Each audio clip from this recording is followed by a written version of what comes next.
ఈ గాలి అనే శక్తికి ఆకులు, కోనేటి కెరటాలు, చక్రాలు అనే భేదభావం లేదు కనుక అన్నిట్లోనూ తాను ప్రవేశిస్తుంది, కదిలిస్తుంది. అయితే ఇదంతా ఎందుకు చెప్తున్నా? ఎందుక ఎలా తిరుగుతుందని మీరేగా అడిగారు, అందుకే చెప్తున్నాను. ఈ గాలి అనే శక్తికి తేడాలు లేవు, అలాగే భగవంతుడి శక్తికి భేదాలు లేవు. అల్లా అయినా, ఈశ్వరుడైనా, కృష్ణుడైనా, క్రీస్తైనా అందరూ శక్తికి మార్పేర్లే. మనం అందరం పిల్లలే, కానీ ఒక రాముడు, ఒక రహీం, మరొక డేవిడ్ అనే పేరుతో పిలవబడుతున్నాం. అలాగే ఈ మతాలు కూడా మనం అందరూ ఒక కులానికి చెందిన వాళ్ళం, అదే మానవ కులం. ఈ చక్రంలోని రెక్కలే ఈ మతాలు, వీటిలో దాగిన శక్తే దైవం. ఆ చక్రం పట్టుకున్న మనమే భక్తులం. లేవండి వీడి సంగతి. లేవండి లేవండి.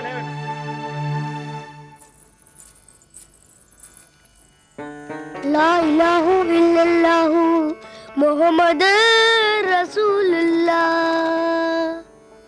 లా ఇలాహు ఇల్లిల్లాహు ముహమ్మదర్ రసూలుల్లా అని ఖురాన్ చెప్తున్నావే, దీనికి అర్థం తెలిసే మాట్లాడుతున్నావా?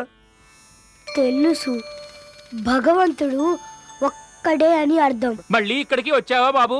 ఈ గుళ్ళో నీ ఉపన్యాసం ఇవ్వకు. ఈ పవిత్రమైన ఆలయంలో ఆచారాన్ని వంటగలపకు. వీడు చిన్నవాడైనా విషబీజుల్లాంటి ప్రచారం చేస్తున్నాడు. వీణ్ణి ఈ ఆలయంలోకి రానివ్వకూడదు. వీడితో అంత మెత్తగా మాట్లాడితే లాభం లేదు విద్యాపతి గారు. మీకు ఇష్టం ఉన్నా లేకపోయినా, మీకు కోపం కలిగించినా మీ చేత ఖురాన్ వల్లింపించాను అంటే అందరికీ దేవుడు ఒక్కడే, సర్వం శక్తిమయం. ఓ బయటికి. సర్వం శక్తిమయం. ఖురాన్ని ఊరుకుంటుంటే మితిమీరిపోతున్నాడు. అవును,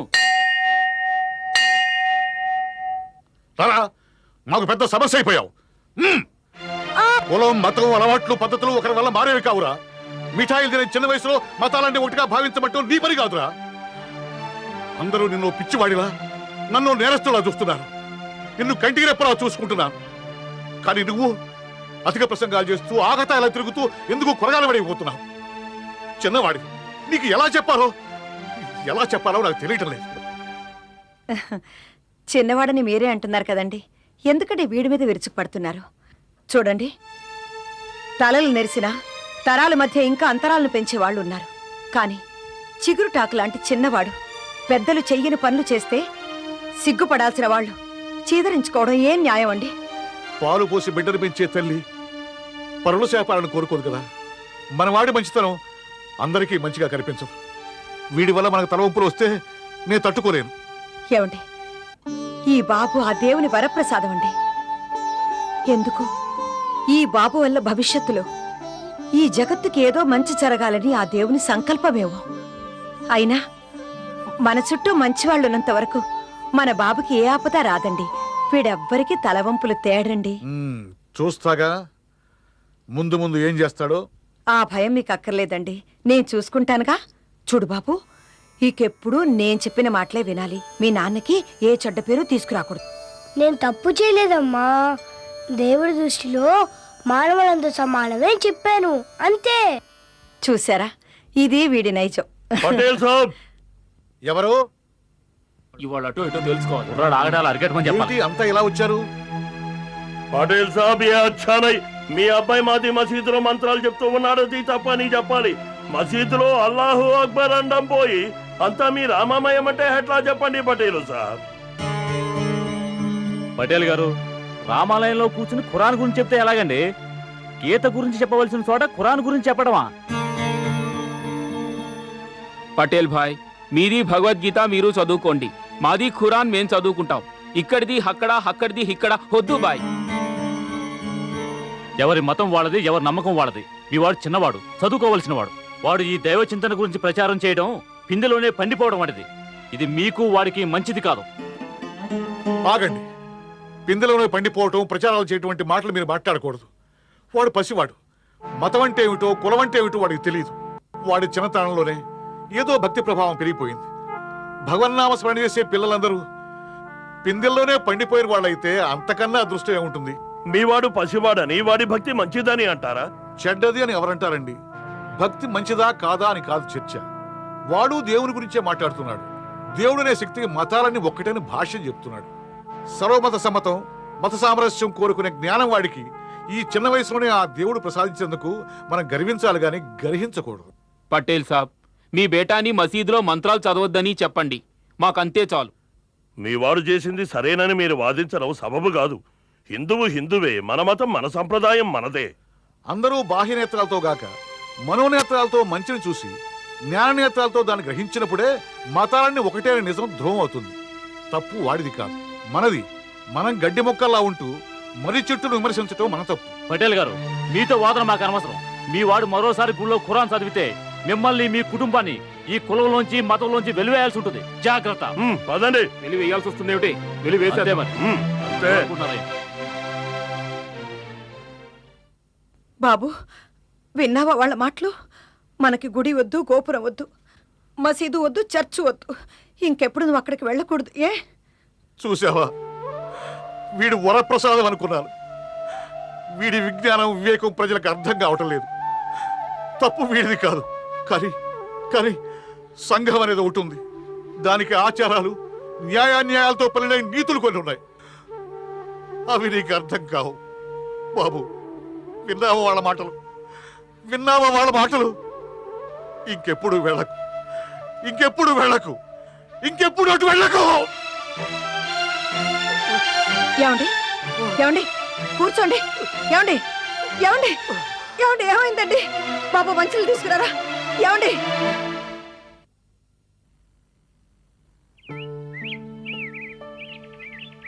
ఆ విధంగా ఆ బాబు చిన్నప్పుడే మత సామరస్యం కోసం చేసిన కృషిని అర్థం చేసుకోలేని కొందరు పటేలు కుటుంబాన్ని వెలివేశారు.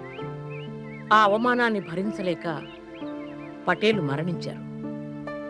ఆ బాధతో పటేలు భార్య కుమిలిపోయారు. పాపం, ఆ బాబు ఏమయ్యాడు టీచర్? పటేలు మరణించిన తర్వాత ఆయన భార్య బాబుని ఎంతో కష్టపడి పెంచారు.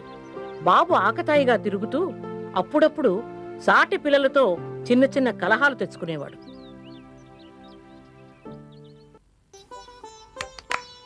నేనొకటి, ఇప్పుడు మీ ముగ్గురేనా? ఇప్పుడు మీ ఇద్దరు. నేను మూడు. నేను నాలుగు. ఒరే కృష్ణ, ఒక్కొక్కరు 5 గోళీలు కాయాలి. గెలిచిన వాడదే ఆ గోళీ. సరే కాయ్. అయితే కాయ్. నా వంతు గోళీలు పెట్టేశాను. కానీ త్వరగా కొట్రా.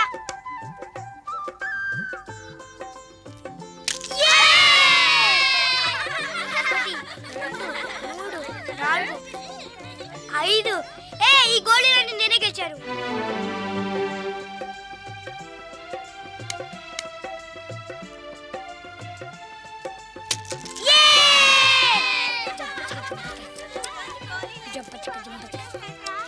ఈ గోళీలన్నీ నేనే గెలిచాను.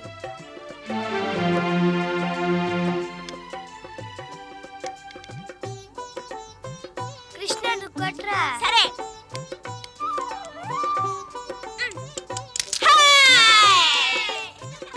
ఒకటి, 2.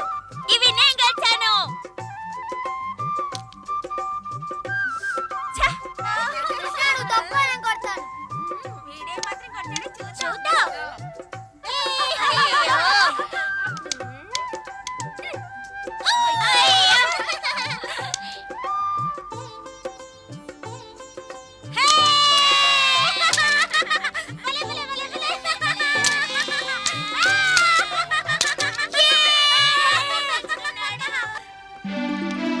మొత్తం గోళీలన్నీ నావే.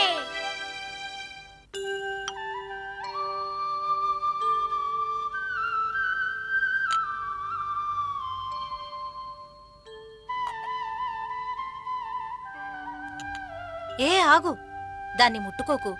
అది సాలగ్రామం, చాలా పవిత్రమైంది. పవిత్రమైన జలంతో శుభ్రం చేస్తే చాలు. ఎప్పుడు చేయాలమ్మా? సోమవారం శివుడికి అభిషేకం చేస్తారు. అప్పుడు పవిత్రమైన జలంతో కడిగితే చాలు. ఇవన్నీ శుభ్రం చేసి పెట్టావుగా, నూతికెళ్ళి మంచినీళ్ళు తీసుకురా. నే వెళ్ళి పసుపు కుంకుమ గంధం తీసుకొస్తాను. ఆ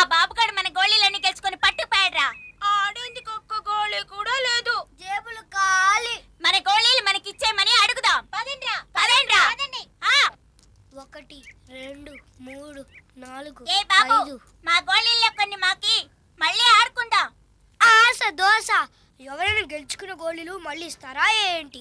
ఇవి నావే. నువ్వే గెలిచావని ఒప్పుకుంటున్నావు. ఆటలో అరటిపండు గోళీలి మళ్ళీ ఆడదాం, లేదంటే నిన్ను గోళీని కొట్టినట్టు కొడతాం. ఆహాహాహా, ఇలా చూస్తూ ఊరుకుంటానేంటి? నువ్వు నన్ను గోళీ కొట్టినట్టు కొట్టుకుంటే నేను నిన్ను బొంగరం తిప్పినట్టు తిప్పి బంతిని తన్నట్టు తంతా. చేతనైతే వెళ్ళి గోళీలు తేవండి, ఆడండి, గెలవండి. అయితే ఇవ్వవా? ఇవ్వను ఇవ్వను ఇవ్వను, పోరా. ఆగరా, నీ సంగతి చెప్తాను. నేనొక మంచి గోళీ తెచ్చి నీ గోళీలన్నీ నేనే గెలుచుకుంటాను. ఆ పంచేరా, అంతేగాని మింగేసిన అరటి పండ్ని తినేసిన మామిడి పండ్ని మళ్ళీ కావాలంటే ఎలా? వీడు మరీ వెటకారం చేస్తున్నాడురా. నేనిప్పుడే ఇంటికెళ్ళి ఓ వింత విచిత్రమైన గోళీ తెచ్చి వీడి పని పడతాన్రా. ఆ పంచేరా, పో. పదండ్రా, పదండ్రా.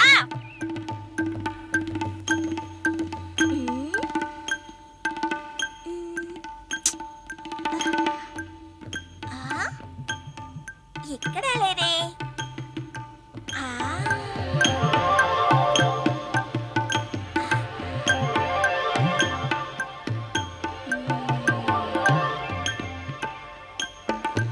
అమ్మో,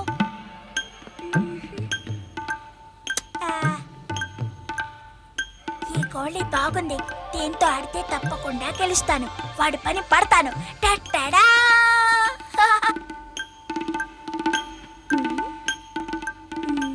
వాడు వస్తాడంటావా? తప్పకుండా వస్తాడు. వాడు గోళీలన్నీ పోగొట్టుకున్నాడు. బాబు తెచ్చాను, ఇదిగో చూసావా తెల్ల గోళీ. హాయ్, తెల్ల గోళీ. ఈ తెల్ల గోళీతో ఆడదామా? ఆడదామేంటి? ఆడి నీ గోళీలన్నీ గోవింద చేస్తాను. మాట్లాడకు, చేసి చూపించు.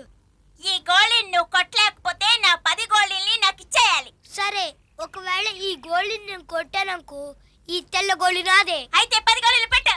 పెడతాను, కానీ ఇది కొట్టిన తర్వాత నువ్వు కాదు లేదు అన్నావనుకో, నిన్ను నీ గోళీని గుట్టకే స్వాహా చేస్తాను. సరే కాసుకో. అది చూసుకో. ఈ బండి బాగుందిరా. అవునరా, 10 గోళీలు కాయ్. నువ్వు ముందు తెల్ల గోళీ కాయ.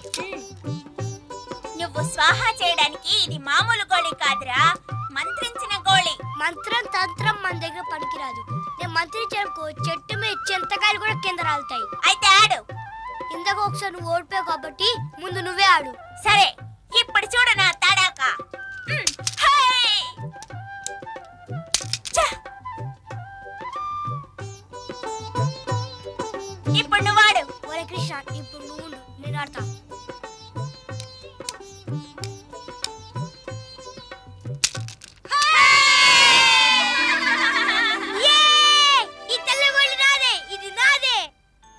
శంకర, ఈశ్వర, పరమేశ్వర, హరహర మహాదేవ, శంభో శంకర, సాంబ సదాశివ, హరహర మహాదేవ, గంగాధరేశ్వర, హే పాహిమాం పాహిమాం, పన్నగసేన పణిభూషణ, హరహర మహాదేవ, శంభో శంకర, ఈశ్వర, హే గంగాధర, గంగాధరేశ్వరాయ నమః, పశుపతి పాహిమాం.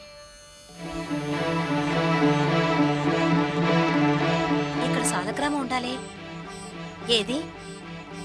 భవానీ, వస్తున్నానక్క. ఇక్కడ సాలగ్రామం ఉండాలి కదా, ఏమైంది? నువ్వేమైనా తీసావా? లేదక్క, ఇందాక ఇక్కడేగా చూసాం. ఏమై ఉంటుంది? ఆశ్చర్యంగా ఉంది. సాలగ్రామం పరమ పవిత్రమైంది. ఏమై ఉంటుంది? ఒరే కృష్ణ, పంద్యం ప్రకారం ఈ తెల్ల గోళీ నాదే. ఒరే, ఇది మంత్రం గోళీ. దీన్ని తీసుకువెళ్ళి పూజ గదిలో పెట్టాలి, లేకపోతే మా అమ్మ నన్ను తంతుంది. నీ కిందాకే చెప్పాను, గెలుచుకున్న గోళీ మళ్ళీ ఇవ్వనని. ఇది నాదే. ఇవ్వవన్నమాట. ఇవ్వనంటే ఇవ్వను. ఇస్తావా లేదా? ఇవ్వనంటే ఇవ్వను. ఇవ్వను ఇవ్వను ఇవ్వను. ఇవ్వరా? ఏ, మీరు రండి. నేను ఇవ్వను. అరే, పిల్లలు దెబ్బలాడుకుంటున్నట్టున్నారు. నేను చూస్తానండి. ఇవ్వనంటే ఇవ్వను. ఇవ్వనంటే ఇవ్వను. ఇవ్వనంటే ఇవ్వను. ఇస్తావా లేదా? ఇవ్వనంటే ఇవ్వను. ఇవ్వరా? ఇవ్వనంటే ఇవ్వను. ఇస్తావా లేదా? ఆడుకోవడానికి వచ్చారా, కొట్టుకోవడానికి వచ్చారా? అమ్మా, వీడు నా గోళీలు తీసుకొని ఇవ్వమంటే ఇవ్వనంటున్నాడు. బాబు, ఇచ్చే బాబు. చూడమ్మా, వాడి చేతిలో ఉన్నాయి. ఏది? చూపించు బాబు.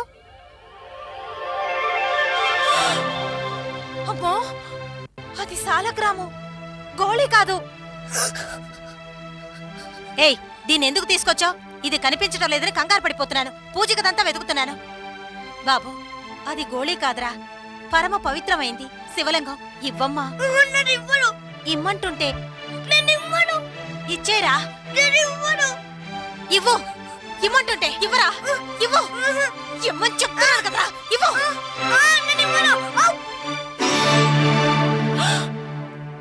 అమ్మో, నోతరు నోతరు నోతరు నోతరు నోతరు నోతరు.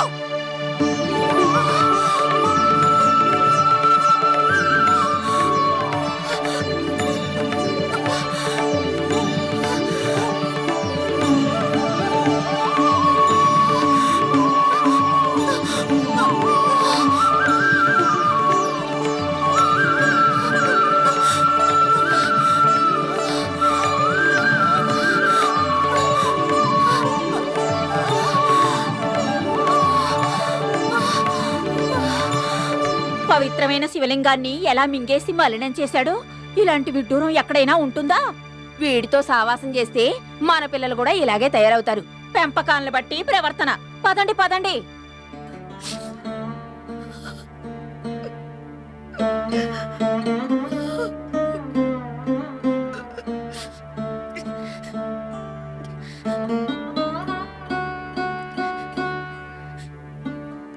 అమ్మా, ఇలా ఎంతకాలం విచారంగా ఉంటావు? అంతా దైవ నిర్ణయమే కదా. చూసావా లీలావతి, నేను ఆయన పోయిన బాధ తట్టుకోలేక ఉన్నాను. రోజు రోజుకు ఈ బాబు ఇలా తయారవుతున్నాడు. అందరితో గొడవలు పెట్టుకుంటున్నాడు. వీడి పెంపగా ఎందుకో నాకు చాలా కష్టంగా ఉంది.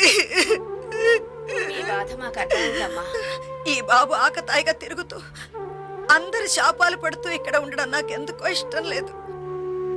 చూడపోతే దైవాంశం గల బిడ్డలా కనిపిస్తున్నాడు. మాటలు చేతలు మంచివే, కానీ సరైన దారి చూపించడానికి గురువు లేరు. అందుకే నేను ఒక నిర్ణయం తీసుకున్నాను. ఏమిటమ్మా ఆ నిర్ణయం? వెంకుశ ఆశ్రమంలో చేర్పిస్తే ఆ సత్పురుషుని శిష్యరికం చేసి తన జీవితాన్ని సార్థకం చేసుకుంటాడు. మనం ఏం చేసినా అన్నీ ఆ భగవంతుని ఆదేశ ప్రకారమే జరుగుతుంది. ఆ దేవుడు ఈ బిడ్డని మాకు అడవిలో ప్రసాదించాడు. ఈ బిడ్డ భవిష్యత్తుకి ఆ భగవంతుడు ఖచ్చితంగా ఒక దారి చూపిస్తాడు. ఆత్మీయతకి అంతం లేదు, కానీ త్యాగానికి మించిన తృప్తి ఏదీ లేదు. అందుకే వియోగ బాధ కన్నా ప్రయోజకుడు అవుతాడన్న ఆశ నన్ను ఆదేశిస్తుంది. అమ్మా, మీ ఆలోచనలో కూడా నిజం ఉంది. మీ సంకల్పమే ఆ దైవ సంకల్పం. అలాగే చెయ్యండి. బాబుని రేపే వెంకుశాశ్రమానికి తీసుకెళ్తాను. అలాంటి పరిస్థితుల్లో బాబుని పెంచడం కష్టం అనిపించిన పటేలు భార్య మన్మాడ్లో ఉన్న వెంకుశ ఆశ్రమంలో బాబుని చేర్పించడానికి నిర్ణయించుకుంది.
శిష్యులారా, ఈ వెంకూస ఆశ్రమం వేదములను, ఉపనిషత్తులను, పురాణేతిహాసాలను శిష్యులకు ఉపదేశించే ఆధ్యాత్మిక నిలయం.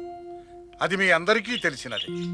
నియమనిష్టలు, క్రమశిక్షణ మీ మనస్సులను నిర్మలంగా చేసి మీ జీవితాలను దైవపథం వైపు నడిపిస్తాయి.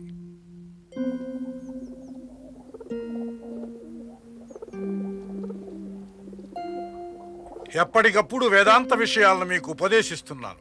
ఈరోజు సూర్య నమస్కారాలను మీ చేత చేయిస్తాను. అందరూ ఏకాగ్రతతో మంత్రోచ్చారణ చెయ్యాలి. అమ్మా, నువ్వు చెప్పావే అదేనా వెంకుశ ఆశ్రమం? అవును నాన్న, చూసావా ఎంత అందంగా ఉందో? అదిగో అక్కడున్నారే, ఆయనేనా వెంకుశ గారు? అవును బాబు, ఆయనే. ఓం మిత్రాయ నమః. ఓం రవయే నమః. ఓం సూర్యాయ నమః. ఓం భానవే నమః. ఓం ఖగాయ నమః. ఓం పూష్ణే నమః. ఓం హిరణ్యగర్భాయ నమః. ఓం మరీచయే నమః. ఓం ఆదిత్యాయ నమః.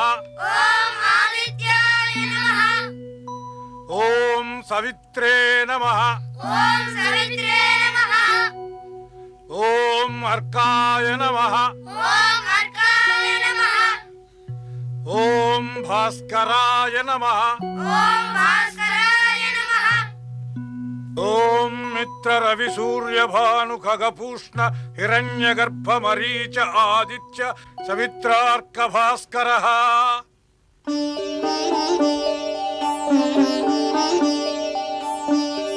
సవిత్రార్క భాస్కరః.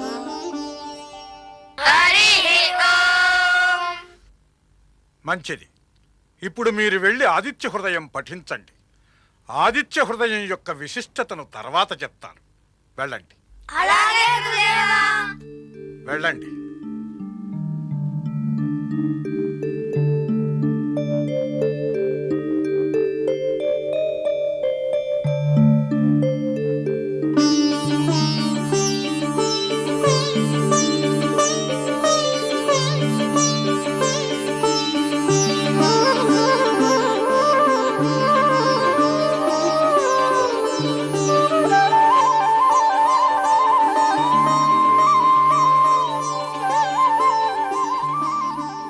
రా బాబా, రా. రా బాబా, రా. 10 సంవత్సరాలుగా నీ కోసం ఎదురు చూస్తున్నాను. రా బాబా, రా. రా తల్లి, రా బాబా, రా.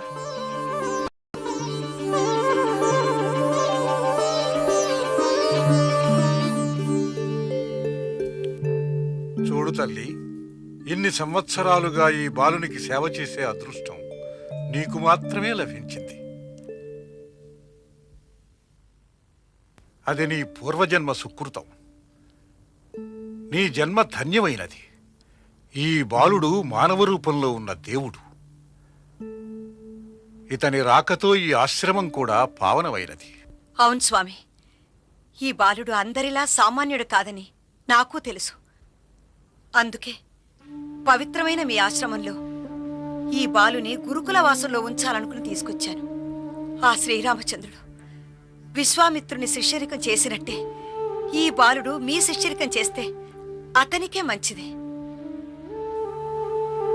అందుకే స్వామి, మమకారం ప్రేమ నన్ను ఒకవైపు కృంగతీసిన జగత్తుకే వెలుగునిచ్చే సూర్యుణ్ణి ఇంట్లో దాచుకోకూడదని ఇక్కడికి తీసుకొచ్చాను.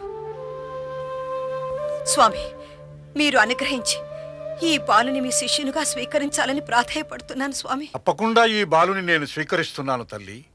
శంకరుని తల్లి తన బిడ్డ తన నుంచి దూరమవుతున్నాడని తెలిసి ఆవేదన పడినా విశ్వమాత సేవ కోసం జన్మించిన కారణ జన్ముడని తెలుసుకుని తన మనస్సును తానే ఓదార్చుకున్నది. ఆమె శంకరుని కన్న తల్లి. కానీ ఈ బాలుడు మీ కన్నబిడ్డ కాకపోయినా ఇతని మీద మీరు చూపించిన వాత్సల్యం ఎంతో ఉన్నతమైనది. మీరు నిర్భయంగా, నిశ్చింతగా, సంతోషంగా వెళ్ళిరండి. ఇక నుంచి ఈ బాబా ఈ ఆశ్రమవాసి. సంతోషం స్వామి, సంతోషం. రా బాబు. ఆశ్రమంలో గురువులు బోధించిన విషయాలన్నీ జాగ్రత్తగా విని నేర్చుకోవాలి సుమా. బుద్ధిగా ఉండాలి. నే వెళ్ళరానా?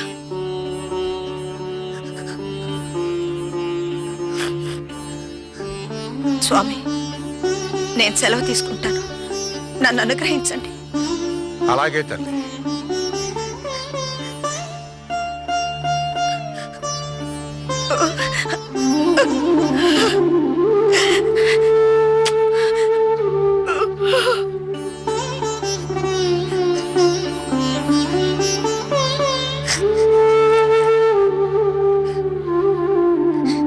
బాబా ఇటురా. శిష్యులారా, ఈ శిష్యుడు కూడా మన ఆశ్రమంలో సేవ చేయడానికై వచ్చాడు. ఇతను కూడా మీలో ఒకడు. ఇతని పేరు బాబా. ఇతనికి ఆశ్రమవాసం గురించి అన్నీ మీరే చెప్పాలి. అన్ని విధాలా ఇతనికి సహకరించాలి. ఇతన్ని జాగ్రత్తగా చూసుకోండి. అలాగే గురుదేవా. బాబా ఇట్రా. బాబా ఇటు. బాబా ఈ పెట్టె పట్టుకొని మాతో పాటురా.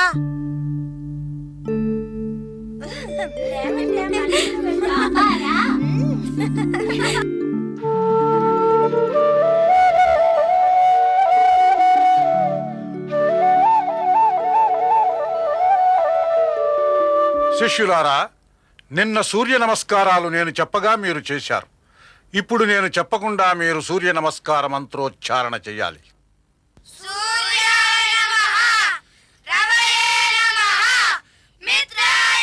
ఆపండి. ప్రారంభమే తప్పు. నేను చెప్పింది ఈ విధంగా కాదు. మిత్రాయ నమఃతో ప్రారంభం కావాలి. అంతేగాని ఎవరిష్టం వచ్చినట్టు వాళ్ళు మంత్రాలను వల్లివేయకూడదు. క్రమం తప్పకుండా మళ్ళీ చెప్పండి.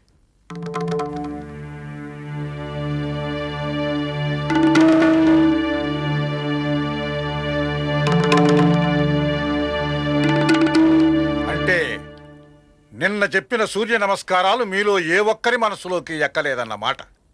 పెదాలు కదిపితే చాలదు. ఉచ్చరించే మంత్రాలు మనస్సులో నాటుకుపోవాలి. గురుదేవా, నేను సూర్య నమస్కారాలు క్రమం తప్పకుండా వల్లిస్తాను.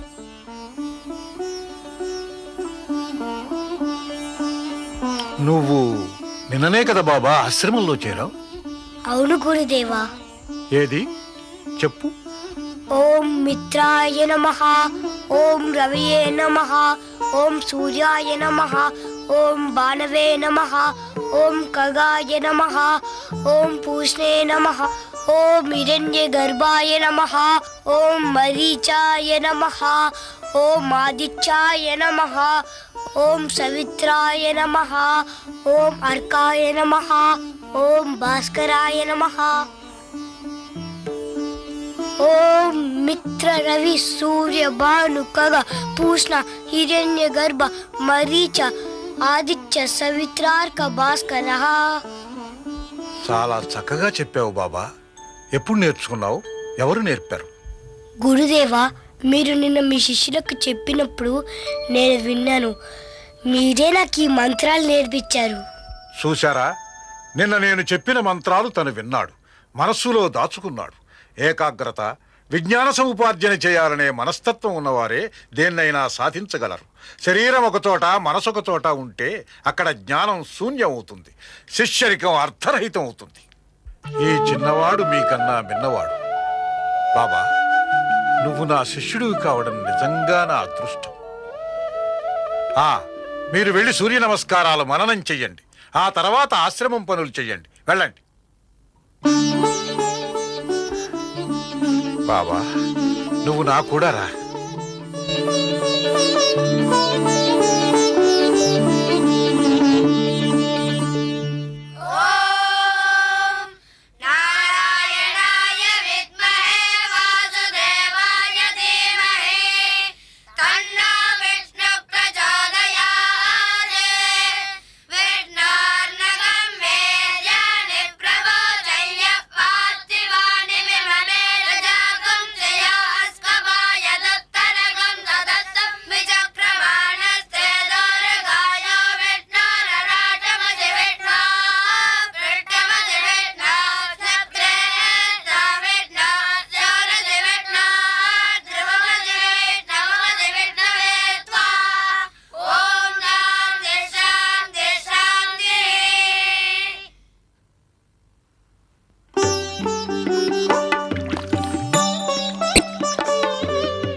బాబా వస్తున్నాను గురుదేవా.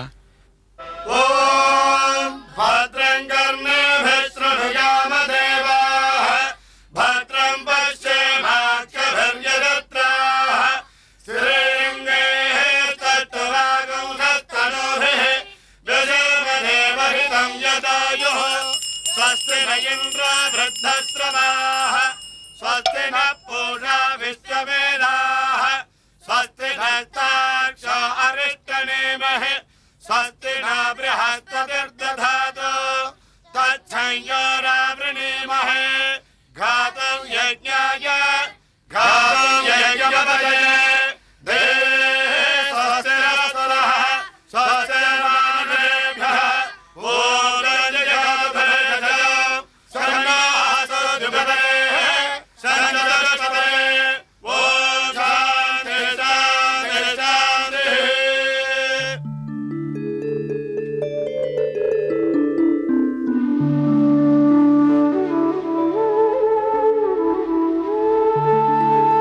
గురుదేవా, ఈ ఫలాలు స్వీకరించండి. ఈ పాలు తీసుకోండి. సంధ్యావందనాది కార్యక్రమాలు నిర్వర్తించావు, గాయత్రి మంత్రం చెప్పావు, గురుసేవ చేస్తున్నావు. బాబా, ఇది చాలు. ఇక నువ్వు వెళ్ళు. ఆశ్రమంలోని పనులెన్నో ఉంటాయి.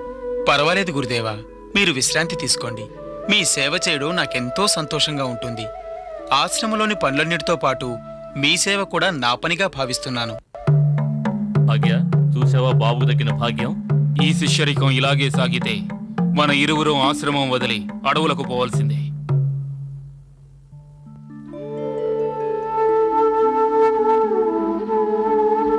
సేవ అంటున్నావు కదా, సేవ చేయడానికి కారణం అంటూ ఏమైనా ఉంటుందా బాబా?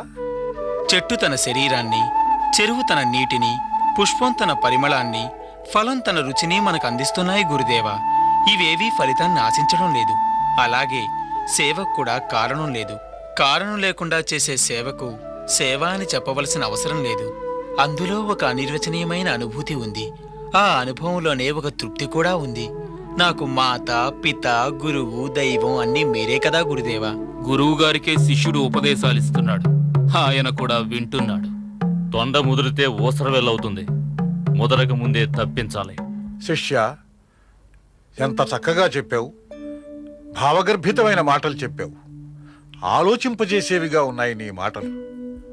నువ్వు అందరి శిష్యుల్లా కాదు, ఆశ్రమవాసం చేసే శిష్యుల్లో పరిణితి చెందిన నీ శిష్యరికం నాకెంతో నచ్చింది. భూత భవిష్యత్ వర్తమానాలు పూర్వజన్మ సుకృతాలని శాస్త్రాలు చెప్తాయి. అన్ని బలాల కన్నా గురువుల ఆశీర్వచన బలం గొప్పది. మీ ఆశీస్సులుంటే మీలోనే దైవం కనిపిస్తుంది గురుదేవా. నా ఆశీస్సులు నీకెప్పుడూ ఉంటాయి. వెళ్ళు, వెళ్ళి నీ పని చూసుకో. అలాగే గురుదేవా.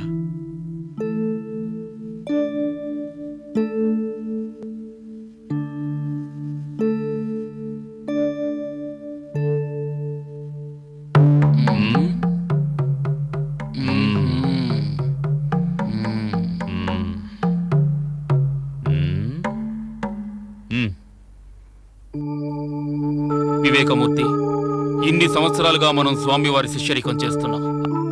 అయినా గురుదేవులు మనతో సన్నిహితంగా మాట్లాడలేదు. కానీ ఈ బాబుతో ఎంతో ప్రేమగా మాట్లాడుతున్నారు. ఎన్నో గొప్ప విషయాలను సంవాదిస్తున్నారు. అవును భాగ్య, నిజమే. అదే నాకు బాధగా ఉంది. మనం అతనికన్నా ఎక్కువే నేర్చుకున్నాం. అవును, అందుకే మన ముందు అతన్ని మరీ మరీ పొగడ్డం సహించలేకపోతున్నాం.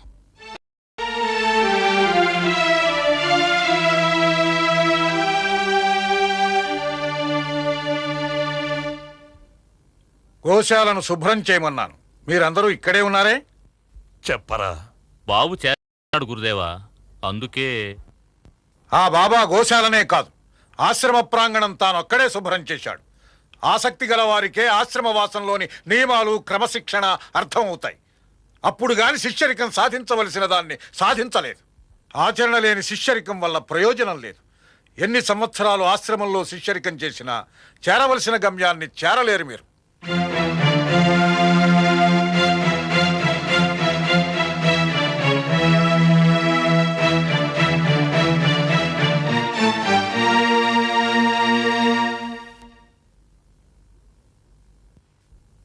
పక్షి, గురువు గారి ప్రియ శిష్యునని మురిసిపోతున్నావా? గురువుల ఆజ్ఞను పాటించడం నా ధర్మం. గురువాజ్ఞ తూచా తప్పని శిష్యుండని గర్విస్తున్నావేమో. గురువే నా దైవం. గురువుల ఆదేశాలను పాటించడమే శిష్యుల ధర్మం. మాకు గురువులు దైవ సమానులే. కానీ గురుదేవులు మాకన్నా నీతో ఎక్కువ చనువుగా ఉంటున్నారు. మమ్మల్ని చిన్నచూపు చూస్తున్నారు. అలా అనడం తప్పు. గురువులకు అందరూ సమానులే. చూసారా, మనకే నీతులు చెప్పడం ప్రారంభించాడు. గురువుగారి అనుగ్రహం పొందడానికే కదా వారు చూస్తుండగా గోశాలను శుభ్రం చేశాం.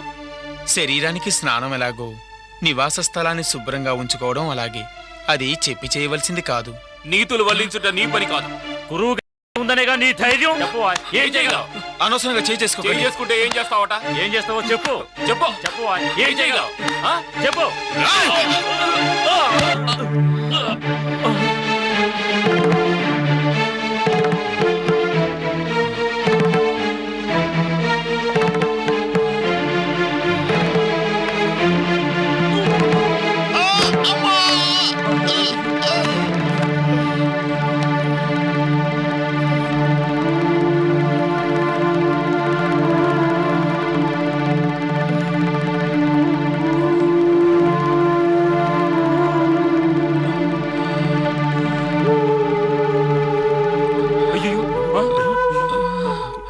బాగా దెబ్బ తగిలినట్టుంది.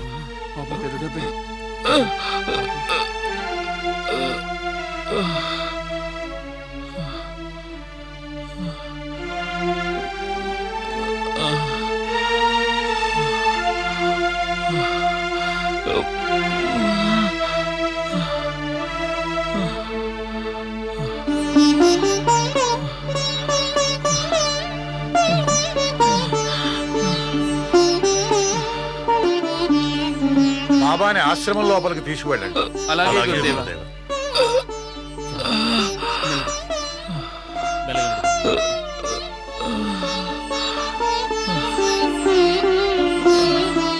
ఆశ్రమవాసం వివేకాన్ని పెంచుతుంది, కానీ మీలో అజ్ఞాన తిమిరాలు ఇంకా మిగిలే ఉన్నాయి.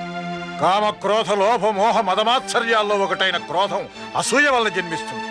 శిక్ష శరీరాన్ని బాధిస్తుంది కానీ మనస్సుని కాదు. మీలో ఇంకా జ్ఞానం ఉదయించలేదు. మీరిప్పుడు కొట్టింది ఆ బాలుని కాదు, బాలునిలో ఉన్న దైవాన్ని. దైవత్వం ఉన్నవారిని క్రోధం ఏమీ చేయలేదు. చిచి.